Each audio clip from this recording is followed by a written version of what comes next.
So we're here with Adam Spiegel from Sonoma County Distilling Company, and he's going to walk us through the distillation process from the very beginning all the way to the very end with the bottling and all the fun stuff in between.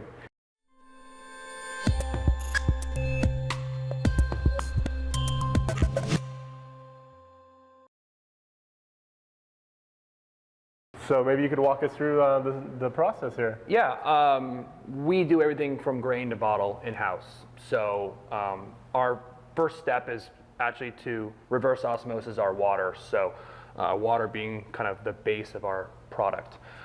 We get our water from Lake Sonoma here in Rohnert Park. We reverse osmose it in a tank. We pump it over to our mash tun. We built this ourselves. This is a direct fired mash tun, so there's a burner that sits underneath there that heats it up.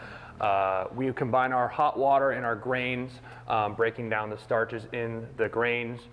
We add a malted grain, in this case usually a malted rye, which then turns all of the starch into sugar. That then gets pumped over to our fermentation tanks, where it sits for 3 to 4 days, give or take. In these tanks, yeast is added. We do what's called an open bath fermentation, which means that we allow for the yeast cultures that are permeating our walls to actually affect our flavors and ensure that we have kind of a signature taste and flavor in our product. Sits here for 3 or 4 days, and then once the fermentations are done, we separate. So we'll sit here for about 6 hours, hand separate, liquids go in totes, and then, which is now called wash, about 10% alcohol. And then the grains go to a local farm. We'll separate those out and use as compost feed, a bunch of stuff. So now we move into step 3. So we've done a good job of separating our liquid, our wash, from our grains. The grains go to a local farm. The wash is transported here, pumped into our 250-gallon still. This was made in Spain by a company called Hoga. In here, we will pump in our liquid, which is about 10% alcohol. It will raise the proof to about 30% alcohol. We got a direct fire going underneath here as well too. So we like to use direct fire here for our mash tuns as well as our stills. The byproduct is called low wines, so that's what comes out. It's low in alcohol, so low wines. That low wines is captured and then pumped into our smaller still, our 125-gallon still. This was made in Portugal. This is our original. It's distilled in here, raising the proof to about 65 to 70% alcohol. The byproduct of that is called high wines, or spirit, which we then denature down with water, bring down the proof, and then transport over to our barrel room for barreling.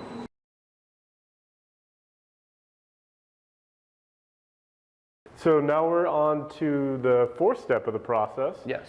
Which is? Barrel aging. So after the distillation is complete, we bring the distillate over here and we will pump them into our barrels. We use 3 different size barrels for our new wood aging.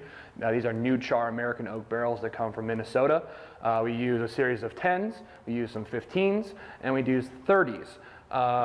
The goal is to age them for up to a year and kind of blend together different types of flavors. We want to have some green notes, we want to have some dark brown sugar in there. The goal is to try and have a kind of diversity of flavor. Once it's ready to come out of the new char, we place it into old wood. That can occur for 4 to 6 months.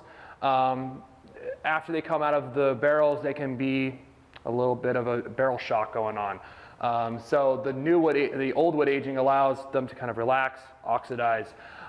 We'll do that, and then as soon as we're ready to go, we'll pump it into a tank and then bottle from there. And we also do all of our bottlings here in-house too.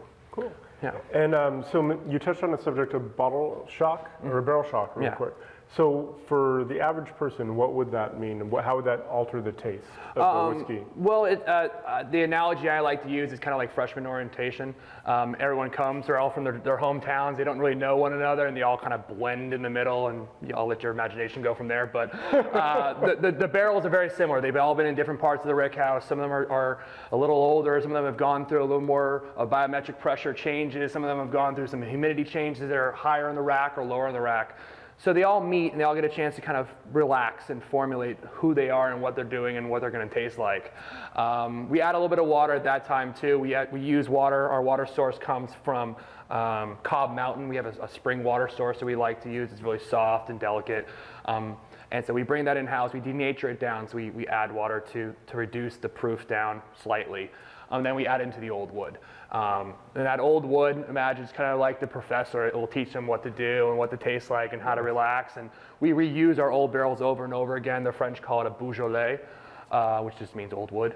So we use our old wood, which gives us a unique take. Not a lot of people do this in the whiskey world. This is an old cognac technique, but something I think allows us to really have a product that is fully rounded and ready to go.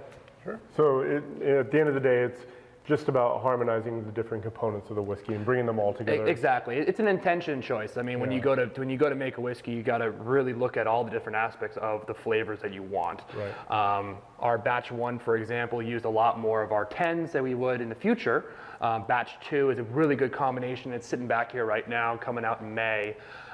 It's a good combination of a lot of 30s, a lot of 15s, and a couple 10s. So as we get older, our product gets older, our flavors are going to become more and more dynamic, and I think as a distiller, my goal is to kind of raise the bar with every batch. I'm not trying to go for a harmonization where they all taste the same. Right. You go buy a bottle of Jack Daniels, you know exactly what it tastes like. Right. You buy our stuff, you can look on the bottle, it'll show you a batch number, a bottle number, it'll show you when it was bottled. And that's important. I think it gives you a sense of time and place, and it can really give you a really pure experience as you're drinking it.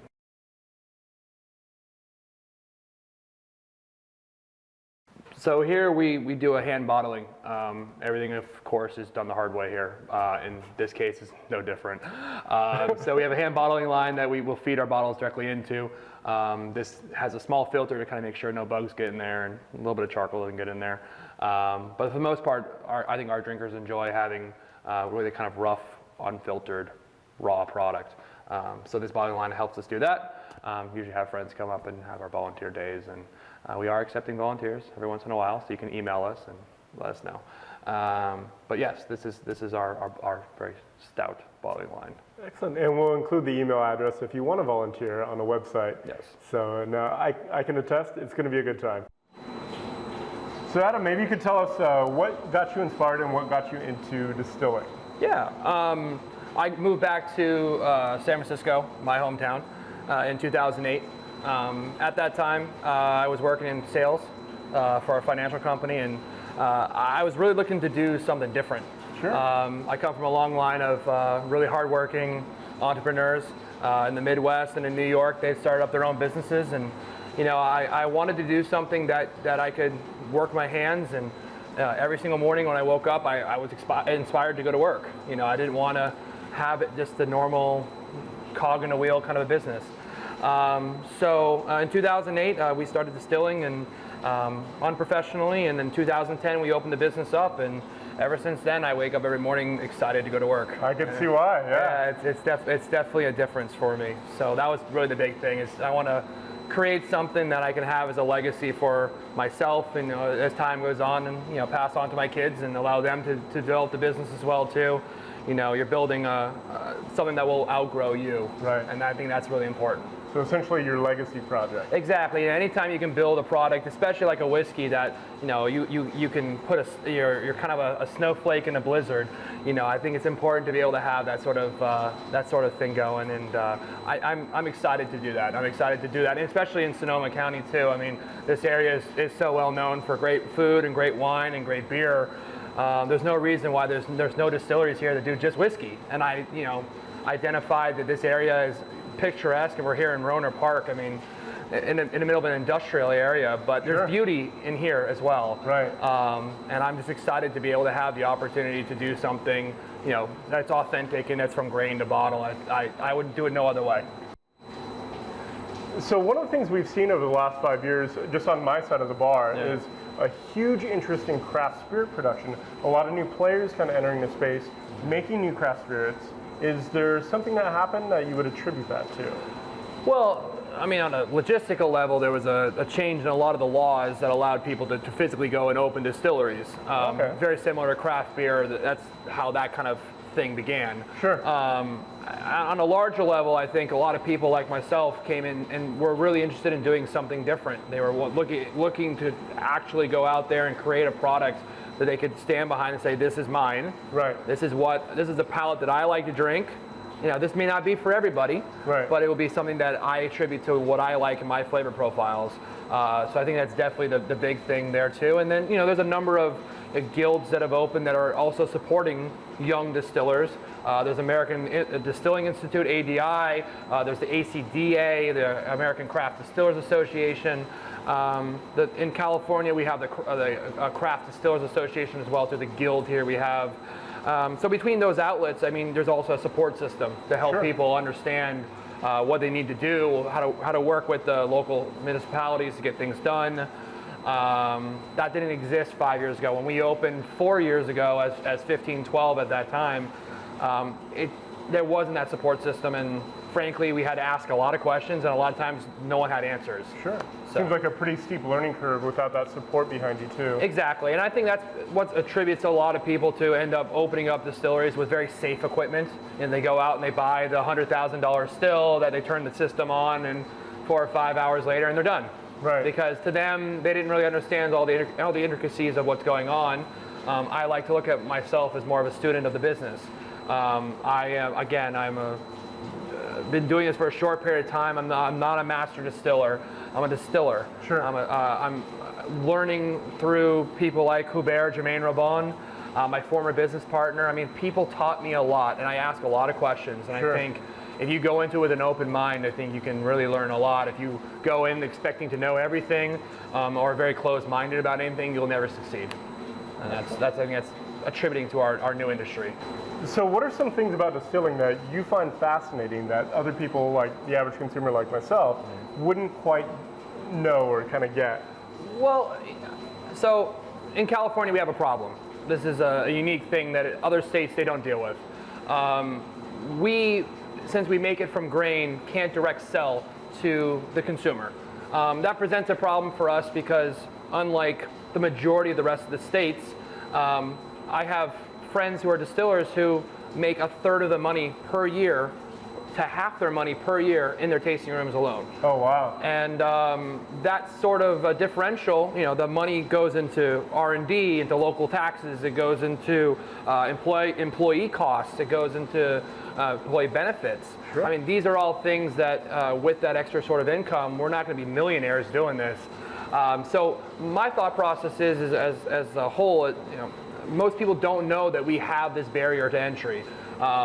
It puts a disconnect between me and my drinkers. Sure. And I'd love to be able to invite people in, and we just got the law passed on January 1st to be able to pay for tastings. But I'm not going to make a living off a $10, $15 tasting. Right. Yeah. And I invite people to come up, and we do it by appointment only. But truthfully, I think at the end of the day, if we can get the direct sales, it's going to allow us to have a lot more of a close relationship. I can do test batches. I can do small, only distillery released products.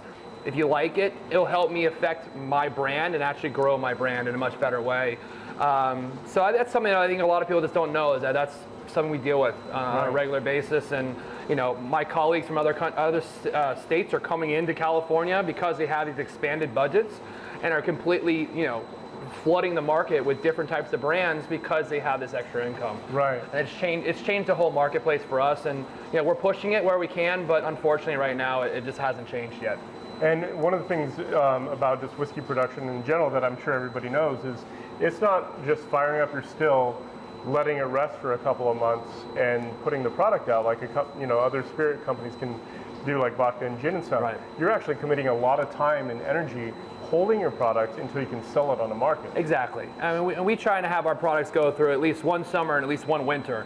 So that gives you a kind of a full year's worth of time in the barrel. And what's nice about that is that you can come into the distillery in January 1st of 2014, see a barrel, and you'll come back January 1st, 2015, and maybe not see that same barrel sitting there. Because you remember your time and place. Again, it's unfortunate we can't have that kind of relationship. Right.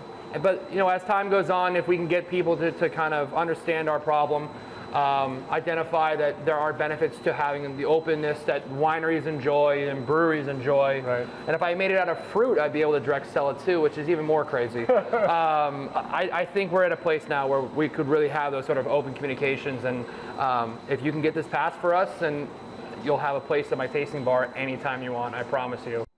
So is there any advice you would give to anybody that's entertaining the idea of opening their own distillery? Yeah, please do it. Please do it in California.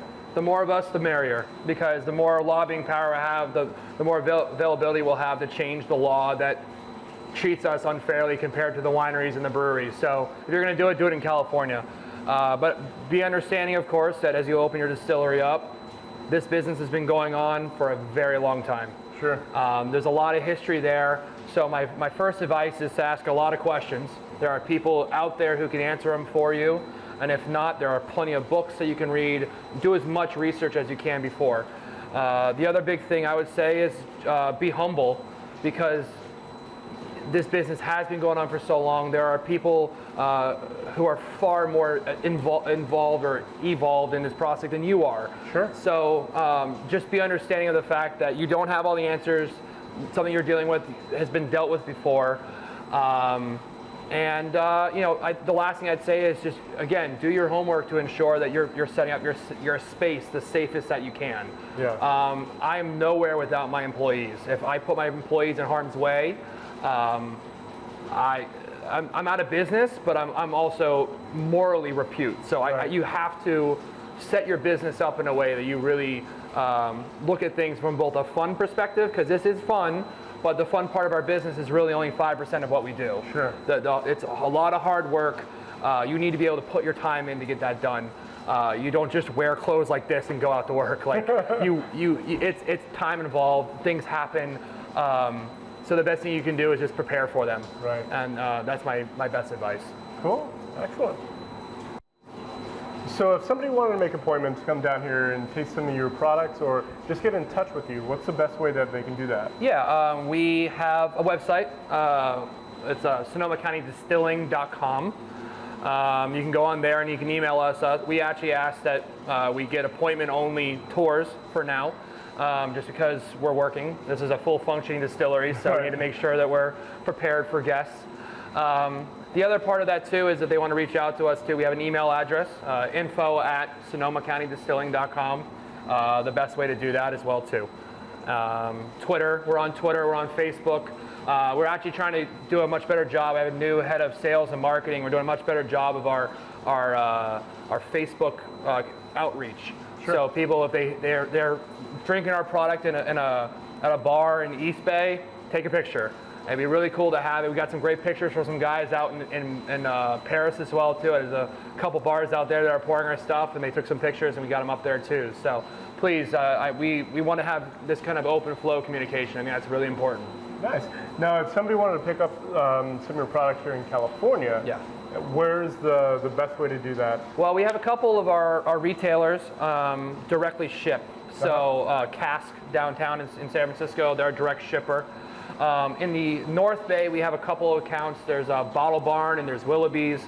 Those are kind of the bigger ones up in this area.